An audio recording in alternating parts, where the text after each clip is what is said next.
అందరికీ నమస్కారం అండి. మనమైతే మాధవదార్ వచ్చాం. చూడొచ్చు, మొంతా తుఫాన్ ఎఫెక్ట్ వల్ల మాధవదార్ అందరికీ తెలుసు, చాలా పుణ్యక్షేత్రం. అలాగే ఇక్కడ ఎటువంటి అశుభ కార్యాలకి ఎక్కడికి వెళ్ళినా ఇక్కడ కంపల్సరీ వచ్చి స్నానం ఆచరించి శుద్ధి చేసుకుంటారు చాలామంది. వైజాగే కాక ఇతర పక్కన ఉన్నటువంటి జిల్లాల నుంచి ఈ వీడియో మీకోసం పెడుతున్నాను. చూడండి, ఇంట్లో స్వామివారు శివయ్య, ఆ పక్కన ఈ పక్కన నందీశ్వర్లు, చుట్టూ పచ్చని చెట్లు, కొండ వాతావరణంలో ఎక్కడో ఏజెన్సీలో ఉన్నామా అన్న ఫీలింగ్ తలపించేలాగా ఈ యొక్క దివ్యక్షేత్రం అయితే ఉంటుంది. సో మొంతా తుఫాన్ ఎఫెక్ట్ ఇక్కడ కూడా చోటు చేసుకొని వాటర్ అయితే నీళ్ళైతే చూడండి,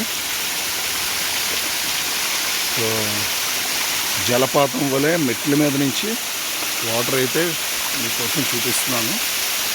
చూడొచ్చు, మొత్తం జలధారంతా నిండిపోయి స్టెప్స్ మీద అలా వస్తుంది. సో రెగ్యులర్గా ఈ దార దగ్గర నిత్యం చాలామంది వచ్చి స్నానం ఆచరిస్తూ ఉంటారు శుద్ధి చేసుకోవడానికి. అలాగే చాలా మంచిది కూడా. మాధవధార అని పిలువబడే ఈ ప్లేసు సాక్షాత్తు స్వామివారి తీర్థంక. ఈ యొక్క వాటర్ కూడా తాగవచ్చు, తాగితే చాలా ఒక డిఫరెంట్ టేస్ట్ ఉంటుంది. సో అటువంటి దివ్యక్షేత్రం ఈ మాధవధార. వైజాగ్ మురళీనగర్ నుంచి మీదుగా వెళ్తే మాధవధార ప్లేస్ వస్తుంది. సో చూడొచ్చు, టెంపుల్ కూడా ఉంటుంది ఇక్కడ.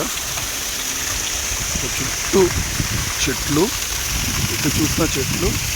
సో ఈ మొంతా తుఫాన్ వాతావరణంలో మాధవధార ఎలాగుంటుందో మీ అందరి కోసం ఈ వీడియో పెడుతున్నాను.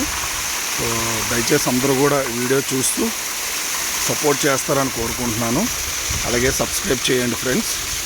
సో ఇలాంటి అద్భుతమైన ప్లేసెస్ ఇంకా ముందు ఈ యొక్క యూట్యూబ్ ఛానల్లో పెట్టడం జరుగుతుంది.